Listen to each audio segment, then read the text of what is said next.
Our theme for this month is sanctuary. That word is very, very special to me, and I'll tell you why. For a long time, since 1995, this church has held a special place for me.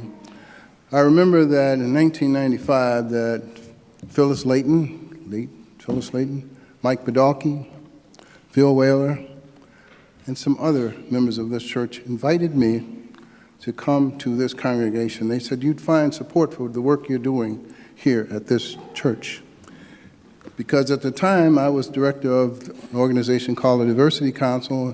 One of my responsibilities was to go around the communities and to share information about the advantage of inclusiveness and diversity. And I must admit, this place felt so comfortable in doing that. And Reverend Dillman Baker, Thorles, also invited me. And because I found this kind of spiritual support for the type of work that I wanted to do, and I found here the type of people who wanted to do that work. My favorite song is Lean on Me. It was almost War No More, but it's Lean on Me. But I feel that this church can lean on me, and I can lean on it. I can name at least 50 of you out there that I know personally that I lean on, and maybe you don't do quite as much leaning on me, but at any rate. So I want to thank you very, very much for being a sanctuary church for me.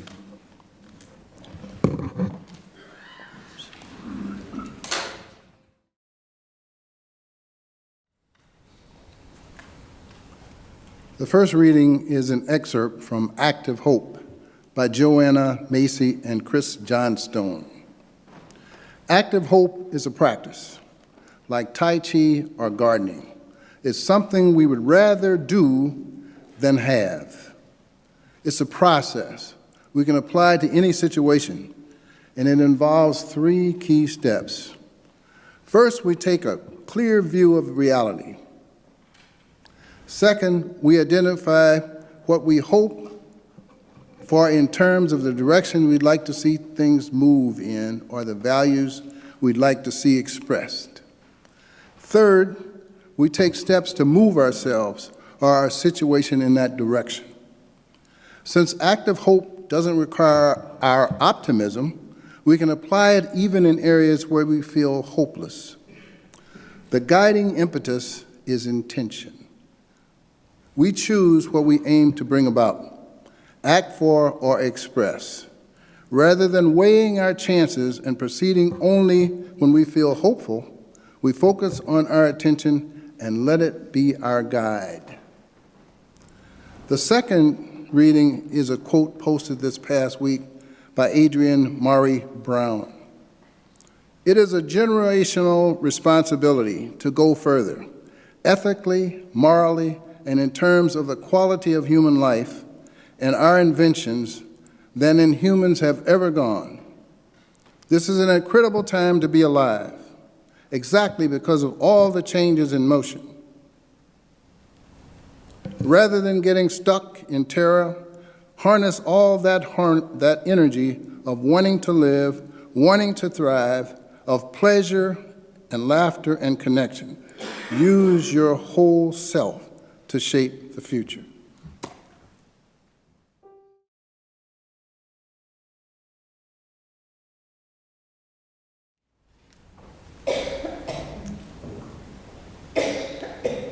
Before I start, I need to thank Luke for the invitation. I don't know how many of you know this, but Luke and I go back several years to when we were first learning to become ministers.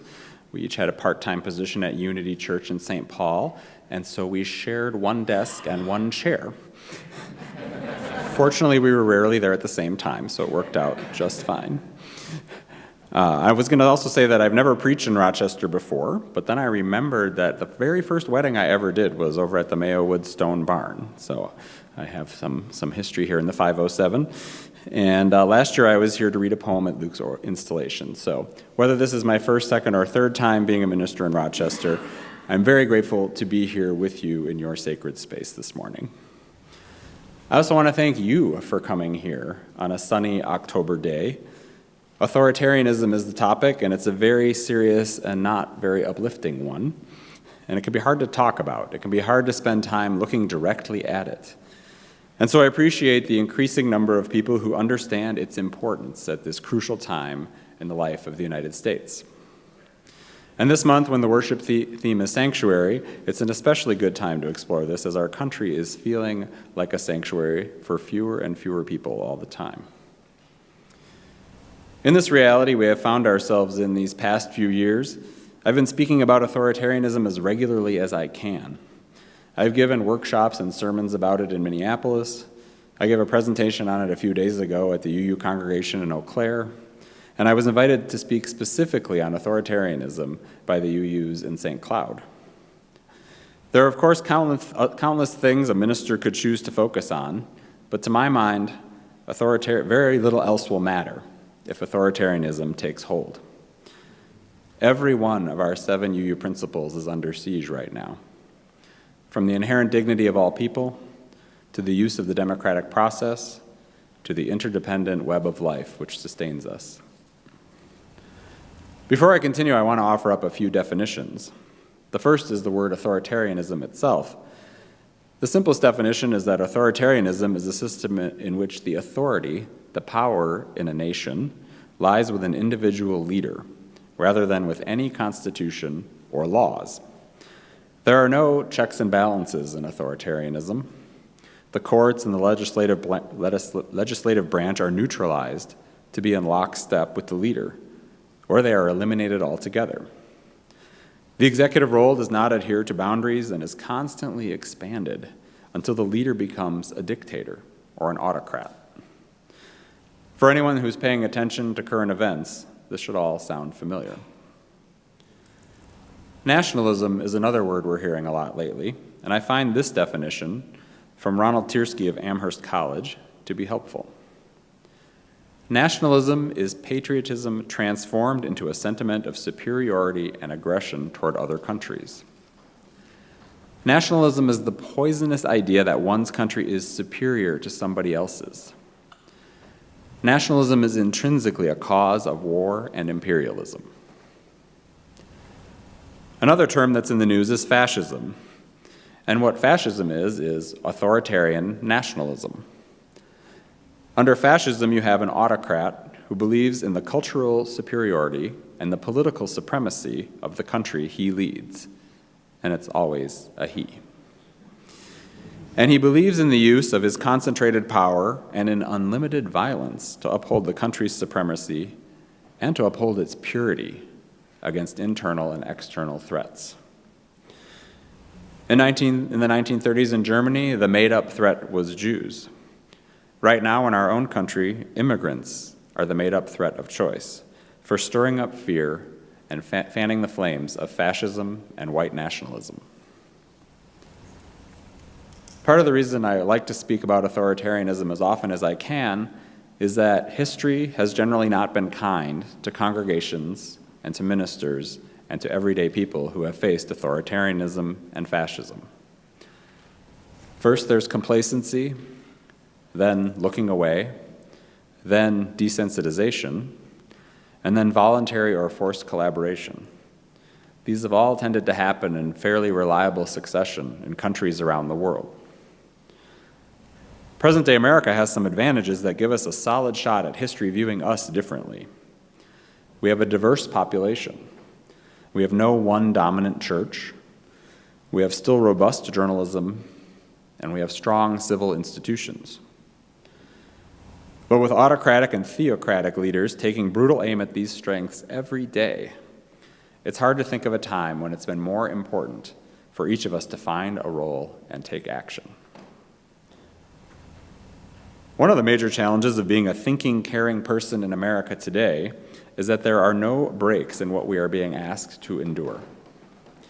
There is no ebb and flow cycle in the bad news. It's almost all flow. There is no time for recovery, and that is actually by design.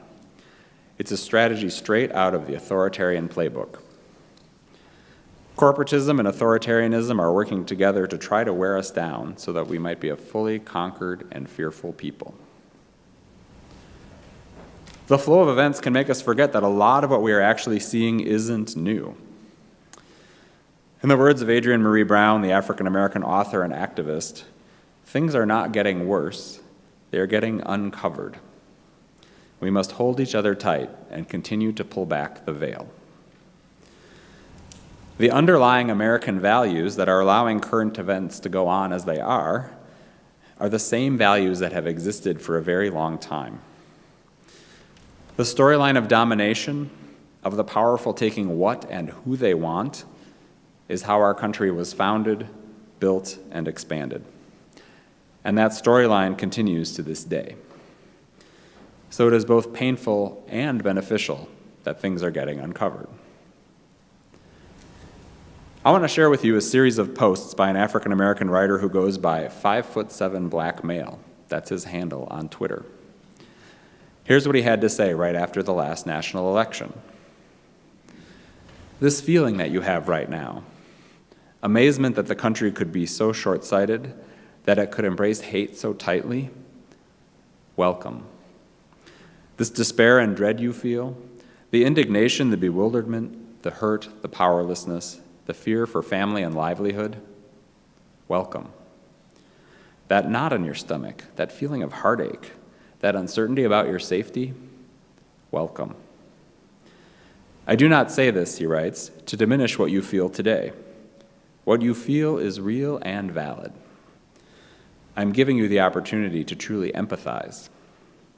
For it is the lack of empathy that allowed America to shrug as the marginalized shouted warnings. I've read similar thoughts from Native Americans. Welcome, white people, to this messed up country that we've already been living in. And Alice Walker, the African-American novelist, wrote this: how to survive dictatorship. That is what much of the rest of the world has had to learn. Our country has imposed this condition on so many places and peoples around the globe that it is naive to imagine we ourselves would avoid it. Besides, do Native Americans and African American descendants of enslaved people not realize that they have never lived in anything but a dictatorship? So there are plenty of people in America who have felt powerlessness, who have had to learn resilience and survival, who have planted a garden in their backyard when it wasn't safe for them to sit on the front porch. What has been happening to America as a whole has never happened here before, but since the beginning, it has always been happening to some of our people. American authoritarianism was not invented in November of 2016. It was revealed anew. And there's plenty to learn. Last year, I took a special online class for Unitarian Universalist clergy. The topic was strategic nonviolent resistance to authoritarianism. It was taught by Dr. Sharon Welch, an amazing ethicist and activist who's on the faculty at Meadville Lombard, the UU Seminary in Chicago, where I got my degree. I hadn't ever planned to study authoritarianism. She probably had never thought she would need to offer such a class. But it was instructive in understanding how our country got into this situation. Dr. Welch shared with us that researchers have known for a while that a significant and even dangerous portion of the American people have characteristics that make them more likely to embrace authoritarian leaders and thinking. These folks have a more fear-based outlook, a willingness to turn to a strong man for protection, and a lot of us versus them thinking. There's actually a simple test that can predict who is likely to favor authoritarianism. It was developed in the early 1990s by a professor named Stanley Feldman. It's 4 short either-or questions about parenting. Parenting, not politics, because researchers discovered that authoritarianism is actually more related to personality than to political preferences. I will read these, and you can take this quiz yourself if you like.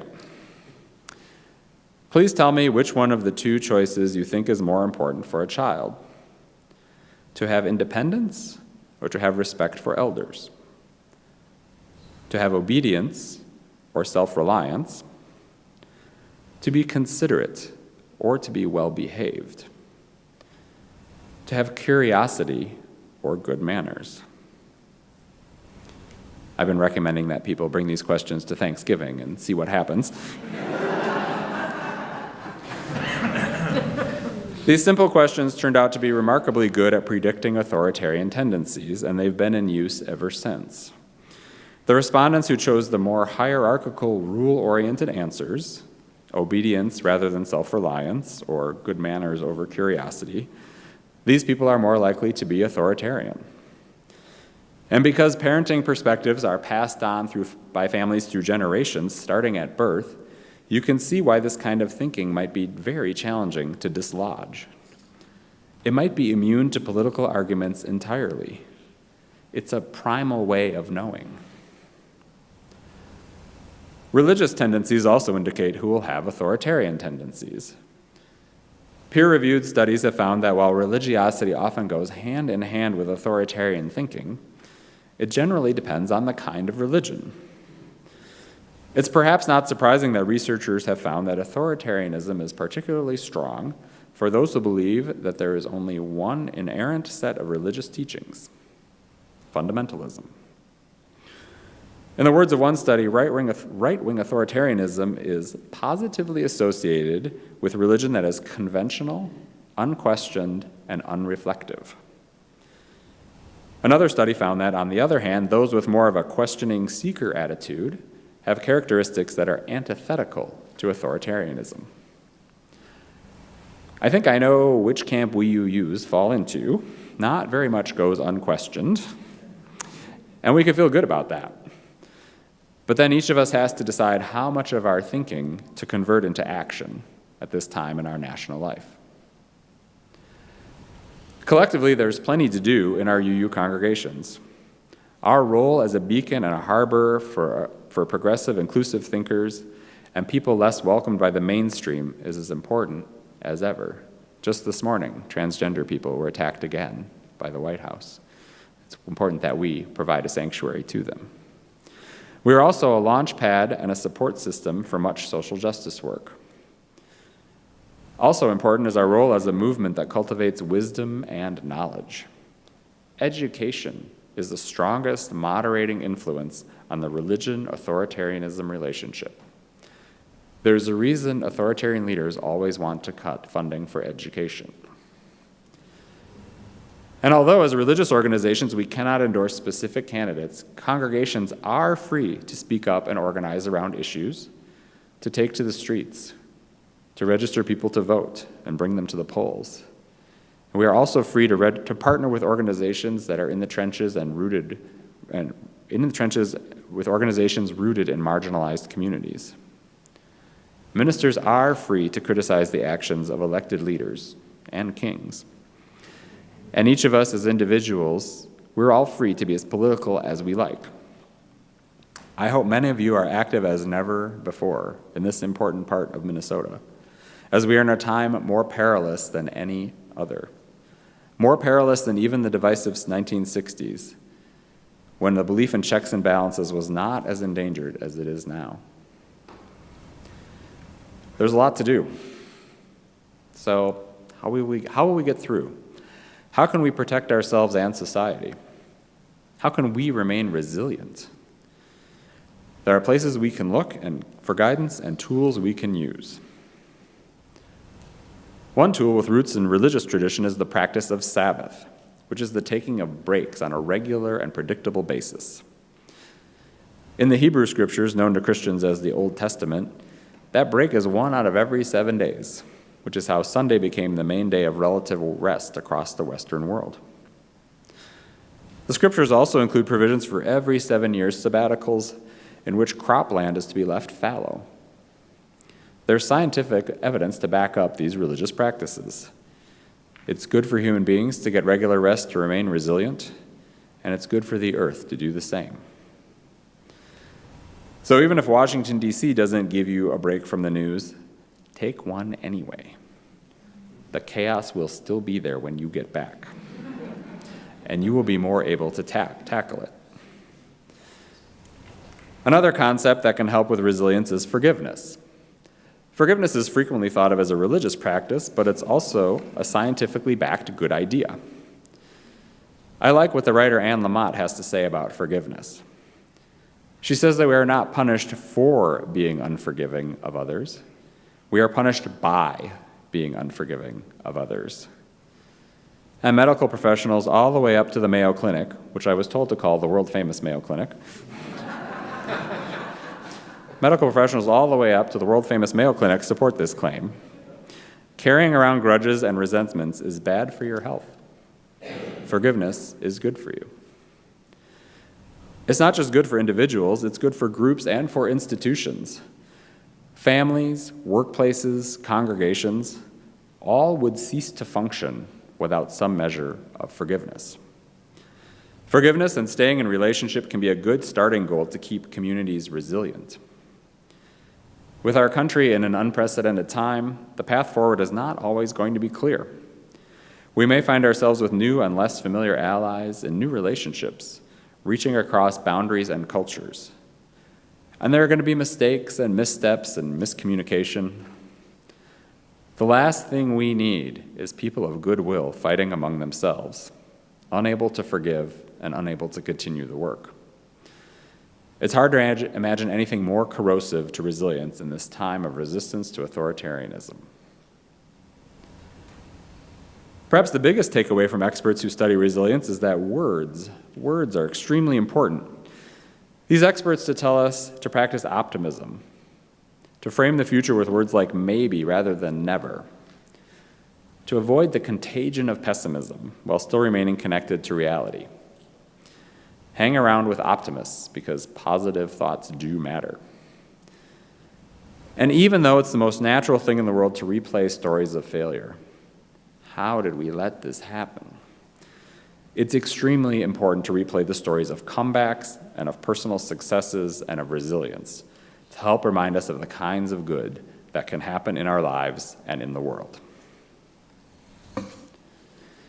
Adrienne Marie Brown is an example of using the right kinds of words, as we heard in our reading.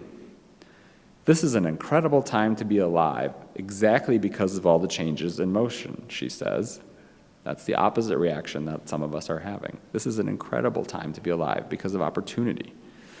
Rather than getting stuck in terror, harness all that energy of wanting to live, wanting to thrive, that energy of pleasure and laughter and connection. Use your whole self to shape the future. She is one of the many reasons I'm trying to center the voices of people of color these days. In the words of a common African American saying, people of color have learned to make a way out of no way in centuries of dire circumstances. And as Brown suggests, and generations of activists know, there can be great joy and even playfulness in resisting the forces of oppression. At a recent KKK rally in Tennessee, a racially diverse group of activists protested by showing up with laughter, music, and dancing. They blasted the song La Bamba, which has both African and Mexican roots, to drown out a white supremacist who was speaking.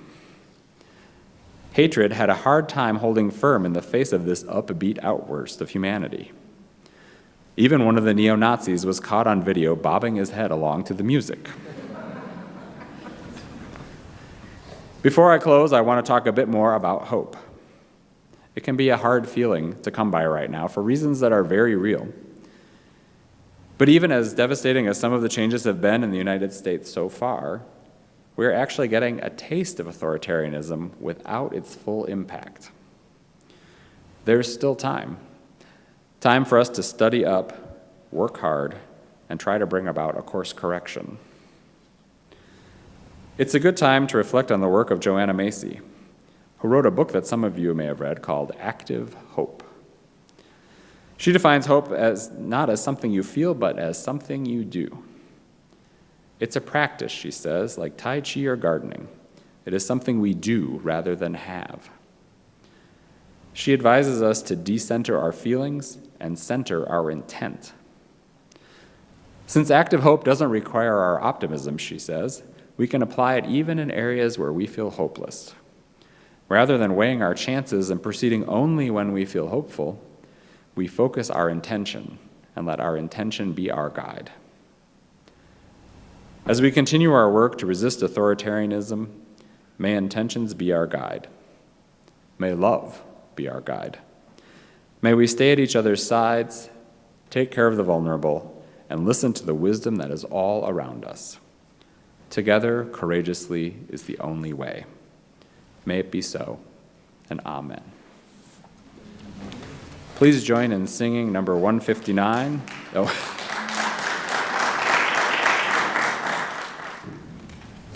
Invite you, as you're comfortable, to extend a hand next to you to join, or place a hand on your heart and breathe deep the breath of life.